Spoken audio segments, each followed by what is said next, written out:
Contre la Norvège, il sera question pour le Sénégal de Pape Thiaw d'être plus compact en évitant les passes en profondeur dans les no man's land, dans le dos de la défense sénégalaise qui ont été fatales contre la France avec notamment les buts de Kylian Mbappé et de Bradley Barcola, avec bien sûr un excellent Michael Olise à la baguette. Le Sénégal devra jouer comme en première période contre la France, contre la Norvège, mais cette fois avec l'efficacité en bandoulière devant avec notamment Nicolas Jackson et Ismaïla Sarr et bien sûr la star Sadio Mané.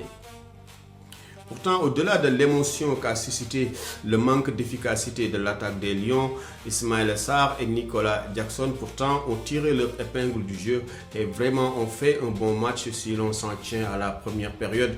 Mais les chauvins supporters sénégalais sont parfois trop exigeants et arrogants, même si le Sénégal affrontait la France de Kylian Mbappé. S'il y a une occasion ratée, tout le reste du match est oublié. En tout cas, Pape Thiaw pourra compter en défense sur un solide Krépin Diatta, vraiment défenseur de devoir qui a presque gagné tous ses duels et réussi tous ses tacles contre la France. Et aussi sans oublier sa belle complicité dans les combinaisons avec Ismaïla Sarr. Toutefois, la Norvège, qui n'est pas venue en Coupe du Monde depuis 1998, reste une machine à marquer, avec la bagatelle de 37 buts marqués en 8 matchs lors des qualifications de la Coupe du Monde 2026.